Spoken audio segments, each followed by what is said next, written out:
Assalamualaikum warahmatullahi wabarakatuh. Kami dari kelompok 8 ingin mempresentasikan di bab 8, yakni pengaturan kebijakan dan paradigma baru. Kelompok kami terdiri dari pertama Firda Sofiatul Amalia, yang kedua saya sendiri Adistia Rosatul Mafiro, yang ketiga Syarifatul Syadia, yang keempat Vira Titania. Pertama yaitu kebijakan moneter dalam sistem nilai tukar fleksibel, di mana kebijakan ini mengarah pada suatu pendapat bahwa gerakan nilai tukar akan dibiarkan sesuai dengan kekuatan pasar. Namun intervensi bank tetap dimungkinkan apabila kondisi memang memerlukan. Intervensi memang diperlukan, dapat dimengerti, karena di negara manapun yang menganut sistem nilai tukar yang fleksibel pernah dan perlu melakukan intervensi. Namun intervensi tersebut biasanya tidak diarahkan untuk mencapai suatu level yang tinggi. Namun dianggap sebagai nilai tukar yang equilibrium, kecuali apabila memang diyakini telah terjadi exchange rate.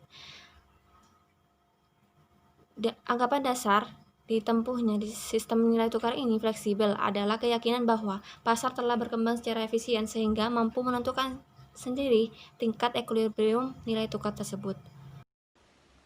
Bagaimana kebijakan moneter dapat mempengaruhi perkembangan sebagai variabel ekonomi, yaitu dengan sistem nilai tukar fleksibel, Bank Indonesia dapat lebih bebas dalam memaksimalkan kebijakan moneter dalam negeri karena tidak dituntut untuk melakukan sterilisasi atas dampak aliran dana masuk terhadap perkembangan uang beredar untuk mempertahankan suatu tingkat atau kisaran nilai tukar tertentu. Secara umum dapat dilakukan bahwa dalam sistem nilai tukar fleksibel, kebijakan moneter dapat lebih efektif dalam mempengaruhi gerakan ekonomi dalam jangka pendek. Selanjutnya adalah regulasi. Regulasi perbankan adalah pengaturan dalam dunia perbankan jika sebelumnya otoritas moneter belum mengaturnya. Lembaga yang mengatur dan mengawasi bank, baik bank umum ataupun BPR, adalah OJK, Otoritas Jasa Keuangan. Sedangkan Bank Indonesia atau BI berusaha menjaga stabilitas keuangan, salah satunya melalui kebijakan dan regulasi yang mendukung pemulihan sekaligus mendorong pertumbuhan ekonomi domestik. Kerangka regulasi. Regulasi perbankan di Indonesia dilakukan lewat penetapan undang-undang tentang perbankan, di mana tujuannya adalah untuk melindungi industri perbankan dalam menghadapi risiko yang pada akhirnya juga melindungi nasabah dan perekonomian dari kegagalan proses ataupun prosedur yang dapat berdampak pada sistem keuangan secara keseluruhan. Regulasi oleh Bank Indonesia. Bank Indonesia sebagai lembaga negara independen dalam melaksanakan tugas dan wewenangnya, di mana BI memiliki tugas pokok, yaitu 1. Menetapkan dan melaksanakan kebijakan moneter, 2. Mengatur dan menjaga kelancaran sistem pembayaran, 3. Mengatur dan mengawasi perbankan. Undang-undang tentang perbankan yaitu Undang-Undang Republik Indonesia Nomor 7 Tahun 1992 yang tentang perbankan sebagaimana telah diubah dengan Undang-Undang Republik Indonesia Nomor 10 Tahun 1998, perubahan mendasar perizinan bank oleh BI, pemilikan asing atau bank tidak dibatasi, pengembangan bank berdasarkan syariah, rahasia bank hanya meliputi nasabah, menyiapkan dan simpanannya, pembentukan LPS, pendirian badan khusus sementara. Dan yang kedua, Undang-Undang Republik Indonesia Nomor 23 Tahun 1999 tentang Bank Indonesia bagaimana telah diubah dengan Undang-Undang Republik Indonesia Nomor 4 Tahun 2003 tentang Bank Indonesia, pengawasan bank akan dialihkan kepada LPJK. Dan yang nomor 3 yaitu Undang-Undang Nomor 14 Tahun 1967 tentang perbankan, peraturan dan pengawasan bank oleh BI atas nama Departemen Keuangan. Seluruh ketentuan perbankan dituangkan dalam Bank Keputusan Menteri Keuangan. Dan yang keempat, Undang-Undang Nomor 11 Tahun 1953 tentang Bank Indonesia. Bank Indonesia berperan sebagai penentu kebijakan perbankan Indonesia atas nama Dewan Moneter. Deregulasi. Deregulasi adalah pengaturan jika otoritas moneter atau pemerintah sebelumnya terlalu banyak mengaturnya. Terdapat paket kebijaksanaan yang berisi yaitu 1. Penghapusan pagu kredit. Bank bebas menetapkan suku bunga kredit, tabungan, dan deposito, serta menghentikan pemberian kredit likuiditas Bank Indonesia kepada semua bank kecuali untuk jenis kredit tertentu. Yang kedua, pembebasan suku bunga perbankan. Bank-bank memperoleh kebebasan dalam menentukan besarnya kredit yang diberikan sesuai dengan dana masyarakat yang dapat dihimpun. Yang ketiga, peningkatan suku bunga tabana. Dan yang keempat, untuk sektor yang diprioritaskan tetap berlaku pagu tingkat dan kredit likuiditas Bank Indonesia. Yang kelima, kelonggaran atas pajak deposito. Dengan deregulasi, perbankan diharapkan mampu menghilangkan distorsi-distorsi dalam perekonomian nasional, khususnya bagi sektor perbankan. Ini berarti bahwa suku bunga deposito makin mencerminkan nilai nominal yang sebenarnya karena berfluktuasi mengikuti fluktuasi laju inflasi. Tujuannya, dengan adanya deregulasi, perbankan mampu mendorong dan meningkatkan efisiensi dan profesionalismenya melalui terciptanya mekanisme pasar yang sehat di bidang manajemen dana bank. Yaitu intervensi pemerintah atau government intervention, merujuk pada tindakan yang disengaja oleh pemerintah untuk mempengaruhi alokasi sumber daya dan mekanisme pasar, di mana dapat mengambil beragam bentuk, mulai dari peraturan pajak, subsidi, hingga kebijakan moneter dan kebijakan fiskal. Dalam beberapa kasus, pemerintah juga menetapkan batas maksimum dan minimum harga di pasar. Tujuan intervensi pemerintah. Yang pertama adalah redistribusi pendapatan dan kekayaan, di mana redistribusi sendiri merupakan bentuk jaminan sosial yang diberikan oleh negara kepada masyarakat. Contohnya seperti pemerintah meluncurkan berbagai program kesejahteraan seperti asuransi pengangguran, kesehatan, dan pendidikan gratis. Yang kedua adalah menyediakan barang publik. Contoh barang publik seperti taman umum, infrastruktur, ataupun pertahanan nasional. Dan yang ketiga adalah menyediakan lapangan persaingan yang adil melalui peraturan anti monopoli. Pemerintah mencegah praktik persaingan tidak sehat. Seperti yang kita tahu, praktik monopoli itu merupakan pemusatan kekuatan ekonomi oleh satu atau lebih pelaku yang mengakibatkan dikuasainya produksi atau pemasaran akan barang dan jasa yang akan menimbulkan persaingan yang tidak sehat dan dapat merugikan kepentingan umum.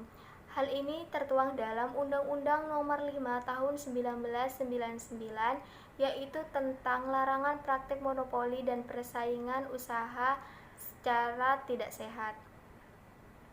Yang keempat adalah mengamankan dan memacu perekonomian domestik, seperti contohnya yaitu pemerintah menetapkan pembatasan perdagangan untuk melindungi industri domestik dari persaingan produk impor. Harapannya, industri terus tumbuh dan menciptakan lebih banyak pekerjaan. Yang kelima adalah melindungi konsumen. Misalnya, seperti pemerintah meluncurkan kebijakan perlindungan konsumen, persyaratan kualitas, keselamatan kerja, dan juga lingkungan. Untuk menghindari tekanan tinggi inflasi, pemerintah dan bank sentral menjalankan kebijakan kontraksioner inflasi yang tinggi dan membahayakan stabilitas perekonomian dan dapat mempengaruhi inflasi, diantaranya yaitu untuk menjalankan kebijakan kontrasioner adalah 1. Mengurangi belanja pemerintah, 2. Kenaikan pajak, Dan yang ketiga, kenaikan suku bunga kebijakan. Dan yang keempat, operasi pasar terbuka melalui penjualan surat berharga pemerintah oleh Bank Sentral. Dan yang kelima yaitu kenaikan rasio cadangan wajib. Intervensi pemerintah, yaitu ada secara langsung dan tidak langsung. Intervensi pemerintah secara langsung yaitu A. Penetapan harga minimum. Penetapan harga minimum atau harga dasar yang dilakukan oleh pemerintah bertujuan untuk melindungi produsen, terutama untuk produk dasar pertanian. B. Penetapan harga maksimum. Penetapan harga maksimum atau harga eceran tertinggi yang dilakukan pemerintah bertujuan untuk melindungi konsumen. Intervensi pemerintah secara tidak langsung yaitu penetapan pajak. Kebijakan pemerintah pajak dilakukan oleh pemerintah dengan cara mengenakan pajak yang berbeda untuk berbagai komoditas. Selanjutnya adalah perbedaan pendapat dari beberapa ekonom.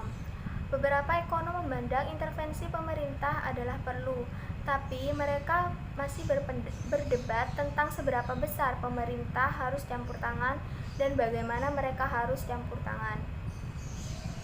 Perbedaan pendapat tersebut memunculkan dua aliran pemikiran ekonomi. Yang satu berfokus pada aspek positif pasar dan yang lain berfokus pada ketidaksempurnaan pasar. Dalam makroekonomi memunculkan mazhab pemikiran seperti ekonomi Keynesian dan ekonomi neoklasik. Keynesian memandang pemerintah seharusnya ikut campur tangan ketika terjadi disequilibrium. Perekonomian tidak akan bergerak menuju equilibrium yang baru dengan sendirinya.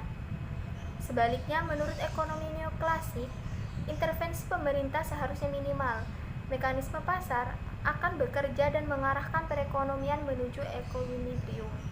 Menurut ekonomi neoklasik, penawaran dan permintaan adalah faktor utama untuk menentukan barang, output, dan pendapatan dalam perekonomian. Jadi intervensi pemerintah hanya akan membuat perekonomian tidak lebih baik. Jadi intinya menurut Keynesian, campur tangan pemerintah itu sangat penting karena perekonomian tidak akan bergerak dengan sendirinya untuk menuju equilibrium yang baru tanpa adanya campur tangan dari pemerintah. Sedangkan menurut ekonomi neoklasik, mekanisme pasarlah yang akan mengarahkan perekonomian menuju equilibrium karena permintaan ataupun penawaran itu merupakan faktor utama yang menentukan barang, output, ataupun pendapatan dalam perekonomian. Jadi menurut ekonomi neoklasik, intervensi pemerintah itu seharusnya minimal. Jadi pemerintah itu tidak terlalu untuk ikut campur tangan dalam perekonomian untuk menggerakkan perekonomian ke equilibrium yang baru. Karena equilibrium yang baru akan terbentuk dengan sendirinya oleh mekanisme pasar. Pentingnya intervensi perbankan. Kebijakan ekonomi yang digunakan Bank Indonesia sebagai otoritas moneter untuk mengendalikan atau mengarahkan perekonomian ke arah yang lebih baik atau diinginkan, yaitu dengan cara mengatur jumlah uang yang beredar dan tingkat suku bunga. Kebijakan moneter tujuan utamanya adalah untuk mengendalikan jumlah uang yang beredar. Seperti yang kita tahu, salah satu faktor terjadinya inflasi adalah meningkatnya jumlah uang yang beredar di masyarakat. Jadi hal ini Bank Indonesia harus mengendalikan jumlah uang yang beredar di masyarakat agar tidak terlalu tinggi atau tidak terlalu meningkat sehingga tidak terjadi yang namanya inflasi. Selanjutnya, kebijakan moneter mempunyai tujuan yang sama dengan kebijakan ekonomi pemerintah lainnya. Perbedaannya terletak pada instrumen kebijakannya. Jika dalam kebijakan fiskal, pemerintah mengendalikan penerimaan dan pengeluaran pemerintah, sedangkan kebijakan moneter bank sentral yaitu adalah untuk mengendalikan jumlah uang yang beredar. Intervensi nilai tukar dalam perannya sebagai otoritas moneter, Bank Sentral juga memantau nilai tukar. Nilai tukar mata uang sangatlah vital dalam mendukung daya saing suatu negara, mencegah defisit neraca perdagangan dan neraca berjalan, serta menjaga stabilitas makroekonomi. Oleh karena itu, Bank sentral sering pula melakukan intervensi guna memperkuat ataupun pemerintah nilai tukarnya. Sebaliknya, Bank Indonesia seringkali melakukan intervensi untuk memperkuat rupiah. Bank Indonesia tidak menjaga nilai tukar dalam kategori tertentu seperti SNB, melainkan mencegah rupiah menjadi kelewat lemah dibanding kondisi fundamentalnya. Intervensi memang diperlukan, dapat dimengerti, karena di negara manapun yang menganut sistem nilai tukar fleksibel pernah dan perlu melakukan intervensi. Intervensi Bank Indonesia hanya diperlukan apabila dapat gejala ketidakrasionalan perilaku pasar sehingga menghalangi berjalannya pasar tersebut secara efisien. Menurunnya secara drastis kepercayaan pelaku pasar dan masyarakat luas terhadap gerakan nilai tukar yang mencegah dan terjadinya kepanikan yang meluas merupakan kondisi pokok diperlukan intervensi Bank Indonesia di pasar. Intervensi verbal atau kadang disebut juga moral.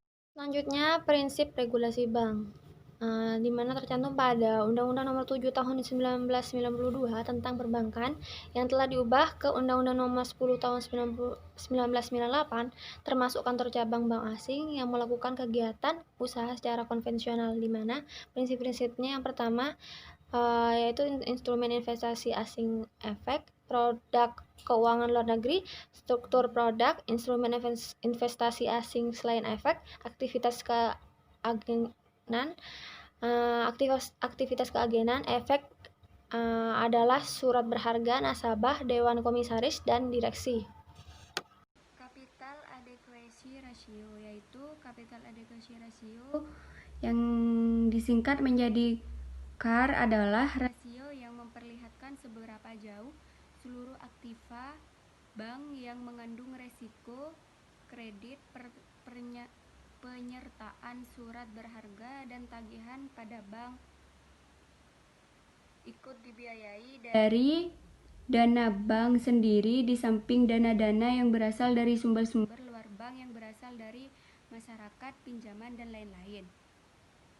Yang kedua yaitu Capital Adequacy Ratio, menunjukkan seberapa besar modal bank telah memindai kebutuhannya dan sebagai dasar untuk menilai prospek kelanjutan usaha bank bersangkutan. Semakin besar Capital Adequacy Ratio, maka akan semakin besar juga daya tahan bank yang bersangkutan dengan menghadapi penyusutan nilai harta bank yang timbul karena adanya harta yang bermasalah.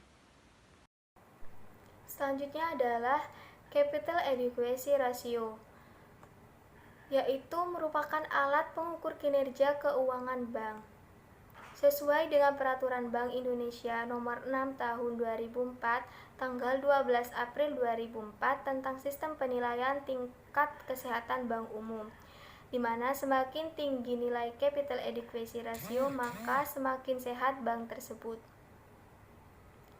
Selain itu, Capital Adequacy Ratio juga menggambarkan kondisi perbankan, di antaranya yang pertama adalah indikasi permodalan apakah telah memadai untuk menutup risiko kerugian yang timbul dari penanaman dana dalam aktiva produktif, karena setiap kerugian akan mengurangi modal.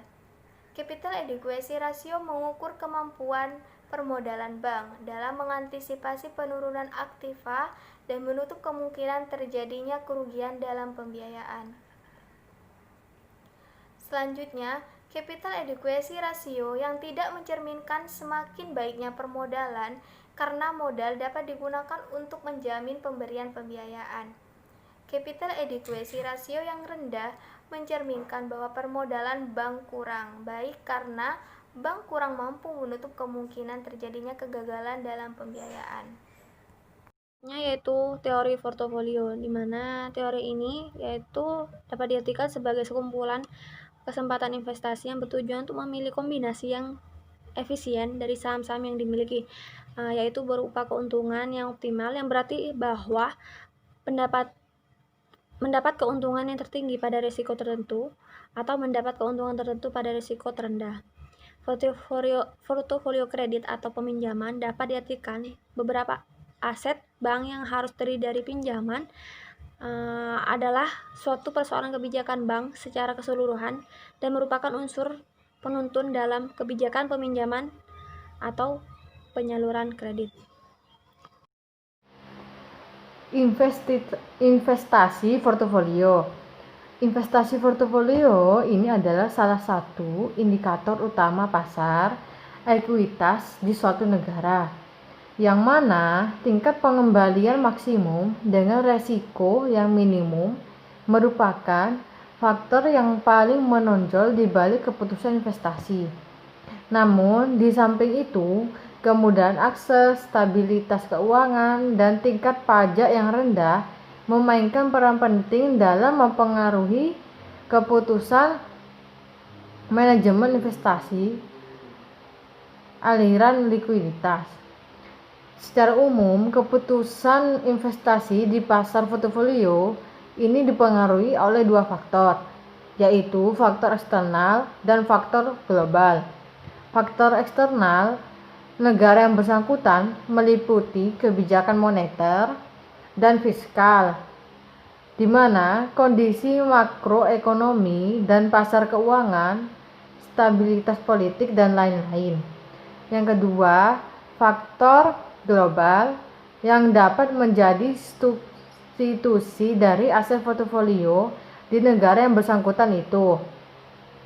Kebijakan moneter berpengaruh terhadap investasi portofolio di Indonesia dalam jangka panjang, yang artinya bank sentral ini dapat mengendalikan tingkat suku bunga dalam mendorong investasi portofolio di Indonesia. Itu saja yang dapat kami sampaikan, kurang lebihnya mohon maaf. Wassalamualaikum warahmatullahi wabarakatuh.